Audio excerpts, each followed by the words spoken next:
Okay, so in this lesson, we're going to talk about the unit circle definition of the trigonometric ratios. The sine, the cosine, and the tangent we have been talking about. So first of all, a unit circle is a circle with radius just 1 unit. Here's an example. So you've got a circle here. The radius is 1 unit, and that's it. That's the unit circle. Okay, so a circle with radius 1 unit. Right. So here's another unit circle again, but a little bit more stuff on here. So I've got an angle theta here in the standard position, meaning the vertex is at the origin. And then I've got a point on the terminal side as well as on the unit circle, and its coordinates are x and y. So x comma y, a point on the terminal side and the unit circle. So from that point, I'm going to drop a perpendicular to the x-axis.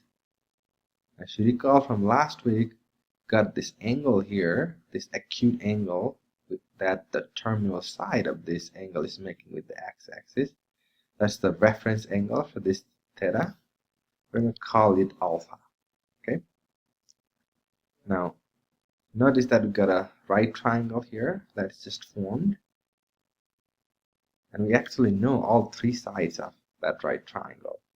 So because this point has this coordinate x comma y, this adjacent side from the origin up to the foot of the perpendicular is going to be x units long. And similarly, this opposite side is going to be y units long. Of course, the hypotenuse of this right triangle is 1 unit because this point is on the unit circle. So once we have this set up, we are ready to define the trig function from here. So first of all, the sine of theta. If you recall from the right triangle definition, sine of theta was the opposite over the hypotenuse. It's the exact same thing here. So the opposite y over the hypotenuse 1. So that's the sine theta. And y over 1 simplifies to just y. Similarly, cosine of theta is the adjacent x over the hypotenuse 1. So it simplifies to just x. And then the tangent of theta is the opposite over the adjacent, so y over x. And of course, this is true if the denominator x is not 0.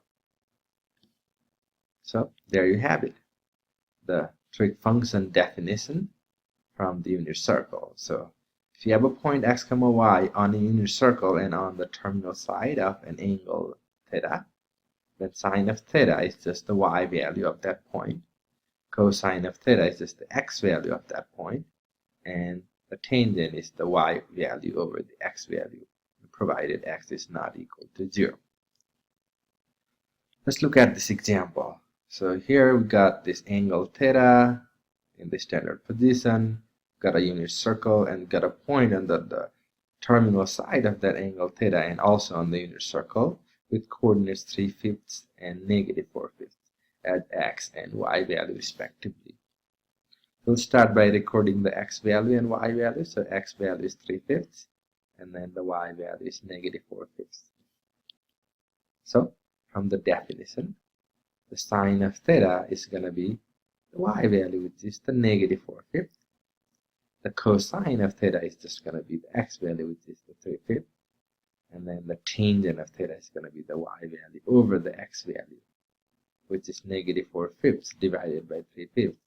Ends up being -4/3. Once we have this unit circle definition, we can also figure out the trig function values of 90-degree angle, as in this example. So we got this 90 degrees angle here, just like before we take a point on the terminal side. So this is going to have this coordinate 0, 1. So x is going to be 0, y is 1. So sine of 90 degrees is the y value, so which is going to be 1. Cosine of 90 is the x value, which is going to be the 0. And then the tangent of 90 is the y value over the x value, which equals 1 over 0, which of course is undefined.